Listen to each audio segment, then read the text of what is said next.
നമസ്കാരം. ട്വിസ്റ്റ് എന്താണെന്നല്ലേ? ആ ട്വിസ്റ്റായിരുന്നു അഥീനി ദേവി. മെൽനാവൂസ് പാരീസുമായിട്ടുള്ള യുദ്ധത്തിൽ ഓൾമോസ്റ്റ് ജയിച്ചതും പാരീസ് ഇടികൊണ്ട് ചാവാറായി തോറ്റ് ജീവൻ പോലും നഷ്ടപ്പെടുന്ന അവസ്ഥയായി കഴിഞ്ഞപ്പോൾ അഫ്രോഡിറ്റി ദേവി പാരീസിനെ രക്ഷിച്ച് കൊണ്ടുപോയതും ഒന്നും ഈ അഥീനി ദേവിക്ക് ഇഷ്ടമായിട്ടില്ല. കാരണം അവർക്ക് പണ്ട് മുതലേ പാരീസിനെ ഇഷ്ടമില്ല, അഫ്രോഡിറ്റി അത്രയും കൂടി ഇഷ്ടമല്ല, അറിയാമല്ലോ. അപ്പോൾ അവർ വിചാരിച്ചു ഈ പാരീസിനൊരു പണി കൊടുക്കണം എന്ന് അഥീനി ദേവി വിചാരിച്ചു. അവരെന്ത് ചെയ്തു? ട്രോജൻ സൈന്യത്തിലെ ഒരു പടനായകൻ ആയിട്ടുള്ള ലാവേദോക്കസിൻ്റെ രൂപം ധരിച്ചു. ഈ ലാവേദോക്കസ് ആണെങ്കിൽ ആൻറ്റനോറിൻ്റെ മകനാണ്. പ്രിയാം രാജാവിൻ്റെ പ്രിയപ്പെട്ട സുഹൃത്തായ ആൻറ്റനോറിൻ്റെ മകനാണ് ലാവേദോക്കസ്. അയാളുടെ രൂപം ധരിച്ചിട്ട് ഈ ട്രോയൻ സൈന്യത്തിനിടയിൽ കയറിപ്പറ്റി. അവിടെ ചെന്നിട്ട് അവിടെ അമ്പും വില്ലും ധരിച്ച് നിന്ന ഒരു പോരാളിയോട് പറഞ്ഞു, നീ ഇപ്പോൾ ഈ മെൽനാവൂസ് ഇപ്പോൾ ജയിച്ചിങ്ങനെ പോയിക്കൊണ്ടിരിക്കുകയല്ലേ, ഇപ്പോൾ അവൻ്റെ നേരെ ഒരു അസ്ത്രം അയച്ചിട്ട് അവനെ കൊന്നു കഴിഞ്ഞാൽ ഈ പാരീസ് നിനക്ക് ഇഷ്ടം പോലെ സമ്മാനങ്ങൾ തരും, നിനക്ക് നല്ല പേരും പെരുമയും ഒക്കെ ആവും എന്ന് പറഞ്ഞു. ആ പാവത്താൻ അത് വിശ്വസിച്ചിട്ട് മെൽനാവൂസിനെ ലക്ഷ്യമാക്കി ഒരസ്ത്രം അങ്ങ് ചെയ്തു. ഈ അസ്ത്രം ചെന്ന് തറച്ചത് മെൽനാവൂസിൻ്റെ തോളിനായിരുന്നു. രക്തം ചീറ്റി.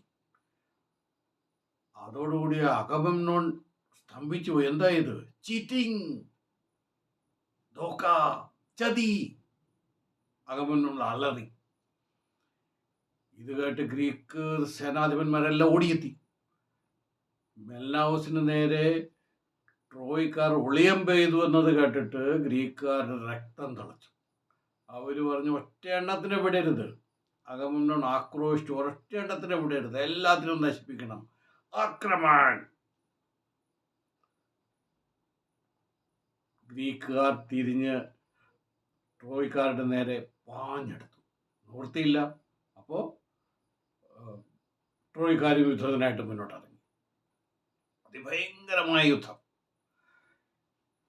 എന്ന് പറഞ്ഞാൽ എങ്ങും അസ്ത്രമേറ്റിട്ടും കുന്തം തറച്ചിട്ടും വാളുകൊണ്ട് വെട്ടേറ്റിട്ടുമുള്ള ആൾക്കാരുടെ കരച്ചിൽ, ആർത്തനാദങ്ങൾ മാത്രം അങ്ങനെ മുഴങ്ങി കേട്ടുകൊണ്ടിരിക്കുകയാണ്. അങ്ങനെയുള്ള യുദ്ധമാണ്. യുദ്ധത്തിൻ്റെ തീവ്രത വെച്ചിട്ട് ഈ രക്തം ചാലുകീറി ഒഴുകുന്നു. എല്ലായിടത്തും കരഞ്ഞു വിളിക്കുന്ന യോദ്ധാക്കൾ. ഒരു സ്ഥലത്താണെങ്കിൽ മൃതശരീരങ്ങൾ ഇങ്ങനെ കുന്നുകൂടി കിടക്കുന്നു, ശവങ്ങൾ. ഈ യുദ്ധത്തിൻ്റെ തീവ്രത കണ്ടിട്ട് ദേവന്മാർ പോലും അത്ഭുതപ്പെട്ടു പോയി. അവർ പോലും പരിഭ്രാന്തരായി. എന്ത് ചെയ്യും? അവർ ഹെക്ടറിനെ വിളിച്ചു, പറഞ്ഞു, നീ ഇതിനൊരു പരിഹാരം ഉണ്ടാക്കുക എന്ന് പറഞ്ഞു. ഹെക്ടർ പറഞ്ഞു, ഓക്കെ, ഞാനൊന്ന് ട്രൈ ചെയ്യാം. ഹെക്ടർ ഗ്രീക്കുകാരെയും ട്രോജൻകാരെയും എല്ലാവരെയും വിളിച്ചു വരുത്തി ഒരു മീറ്റിംഗ് വെച്ചു. എന്നിട്ട് അവരോട് പറഞ്ഞു, യുദ്ധത്തിൻ്റെ ഈ പോക്ക് നിങ്ങൾ കാണുന്നില്ലേ, എത്രയോ പേരാണ് മരിച്ചു വീഴുന്നത്. ഇതിനൊരു പരിഹാരം ഉണ്ടാക്കാനായിട്ട് ഞാനൊരു ഉപായം പറയാം. അപ്പോൾ എല്ലാവരും പറഞ്ഞു, ഓക്കെ, പറയൂ. അപ്പോൾ ഹെക്ടർ പറഞ്ഞു, ഞാൻ ഈ നിങ്ങളുടെ ഗ്രീക്കുകാരിൽ ആരെങ്കിലുമായിട്ട് നിങ്ങൾക്ക് ഇഷ്ടമുള്ള ഒരാളെ വിട്ടോളൂ, നമുക്ക് ഒരു ദ്വന്ദ്വയുദ്ധം നടത്താം, 1 to 1, നേർക്ക് നേർ. ജയിക്കുന്നയാളുടെ പട ജയിച്ചതായിട്ട് കൂട്ടുക. എല്ലാവർക്കും സമ്മതമാണോ? ആൾക്കാർക്ക് സമ്മതമൊക്കെ ആയിരുന്നു. പക്ഷേ ഗ്രീക്കുകാർക്കൊരു ഡൗട്ട് ഉണ്ടായിരുന്നു.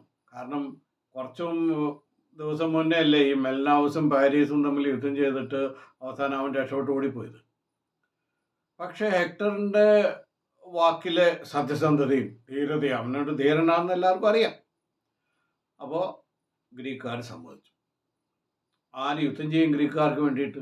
പിന്നെയുള്ളത് മെൽനാവൂസ് പറഞ്ഞു, എന്നാൽ ഞാൻ ചെയ്യാം. അപ്പോൾ അവൻ ഓൾറെഡി ഇഞ്ചേർഡാണ്. അവൻ്റെ തോളിൽ അസ്ത്രം നിറച്ചിട്ട് അവന് യുദ്ധം ചെയ്യും. ആൾക്കാർ പറഞ്ഞു, വേണ്ട, നീ വേണ്ട.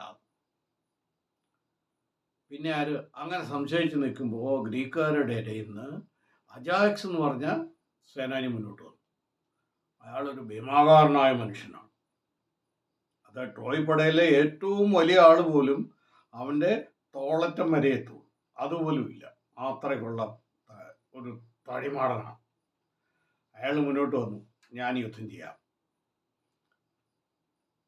അജാക്സ് പറഞ്ഞു, ഞങ്ങളുടെ സൈന്യത്തിലെ അജയനായിട്ടുള്ള അക്കിലസ് യുദ്ധം ചെയ്യാതെ മാറി നിൽക്കുന്നു. മെൽനാവസാണ് പരിക്കേറ്റിരിക്കുന്നു. അതുകൊണ്ട് ഗ്രീക്ക് സൈന്യത്തിൽ പടവിട്ടാനുള്ള ആളില്ലെന്ന് വിചാരിച്ചാണോ നീ യുദ്ധത്തിന് വെല്ലുവിളിച്ചത്?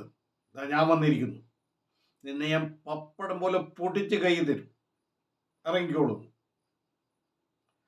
ആദ്യം ഈ അജാക്സിന്റെ സൈസ് കണ്ടിട്ട് ഈ നമ്മുടെ ഹെക്ടർ ഒരു ശകലം ഒന്ന് പരിഭ്രാന്തനായെങ്കിലും ധൈര്യം സംഭരിച്ചുകൊണ്ട് പറഞ്ഞു, ഓടാ തടിമാടാ, നിന്നെ എൻ്റെ ചെറുവിരലിനെടുക്കാനേ ഉള്ളൂ, ഇറങ്ങിക്കോ യുദ്ധത്തിനൊന്നു. രണ്ടുപേരും തമ്മിലുള്ള യുദ്ധം ആരംഭിച്ചു. യുദ്ധം എന്ന് പറഞ്ഞാൽ പതിവ് പോലെ ആദ്യം കുന്തെറിയുന്നു. അജാക്സ് ഒരു കുന്തെറിഞ്ഞിട്ട് അത് ഹെക്ടറിന്റെ പരിച തുളച്ചകത്ത് കയറി, അത്ര ശക്തിയാണ്. അതേപോലെ ഹെക്ടർ ഒരു കുന്തം വലിച്ചെറിഞ്ഞത് അജാക്സ് തൻ്റെ പരിച കൊണ്ട് തട്ടി ദൂരെ കളഞ്ഞു. കുന്തം ഉപയോഗിച്ചതിന് ശേഷം വീണ്ടും അവർ വാളും പരിചയിലേക്ക് മാറി. അതുകൊണ്ടും ഭീകരമായ യുദ്ധം. വാള്, പരിച, കുന്തം എല്ലാം ഉപയോഗിച്ചിട്ടുള്ള യുദ്ധം ഇങ്ങനെ നടന്നുകൊണ്ടിരിക്കുകയാണ്. ആർക്കും ഒരു വിജയം കാണുന്നില്ല. പിന്നീട് എന്തുകൊണ്ട് ഇവർ ആയുധമെല്ലാം ഉപേക്ഷിച്ചിട്ട്, അതായത് നല്ല യുദ്ധത്തിലേക്ക് പോയി. രണ്ട് സൈഡിൽ നിന്ന് ആൾക്കാർ പ്രോത്സാഹിപ്പിക്കുകയാണ്, ഇടിയടാ അവനെ, വലിച്ച് നിലത്തടിക്ക്, ചവിട്ട്, എടുത്തെറിയടാ എല്ലാം പറഞ്ഞിട്ട് പ്രോത്സാഹിപ്പിച്ചുകൊണ്ടിരിക്കുകയാണ്. രണ്ടുപേരും അസാമാന്യ ശക്തിയോടുകൂടി അങ്ങ് ഇടി ഇടി ഇടി ചവിട്ട് തൊഴി എന്ന് വേണ്ട, ആകപ്പാടെ. അങ്ങനെ കുറേ നേരം കഴിഞ്ഞ് കഴിഞ്ഞപ്പോൾ രണ്ടുപേരും ക്ഷീണിതരായി, ഏൽക്കാൻ പറ്റാത്ത സ്ഥിതി എന്നുള്ള രീതിയായി രണ്ടുപേർ. അവസാനം ഒരു വിധത്തിൽ നമ്മുടെ ഹെക്ടർ എഴുന്നേറ്റ് ഈ അജാക്സിൻ്റെ മൂക്ക് നോക്കി ഒരൊറ്റ ഇടി വെച്ചു കൊടുത്തു. അജാക്സ് കറങ്ങി കറങ്ങി ഇങ്ങനെ വട്ടം കറങ്ങി പോകുന്ന പോക്കിന് ഒറ്റ ഇടി ഹെക്ടറിനും കൊടുത്തു. രണ്ടുപേരും ഡും താഴെ. താഴെ പോയ രണ്ടുപേർക്കും എഴുന്നേക്കാൻ പറ്റിയില്ല. കാരണം രണ്ടുപേരും യുദ്ധത്തിൽ അത്രയ്ക്ക് ക്ഷീണിതരായി എഴുന്നേക്കാൻ പറ്റാതെ രണ്ടുപേരും വീണുപോയി. അപ്പോൾ ആ യുദ്ധം സമനിലയിലായി പ്രഖ്യാപിക്കപ്പെട്ടു. ഓക്കെ, അടുത്ത എന്താ സംഭവിക്കുന്നതെന്ന് അടുത്തതിൽ പറയാം.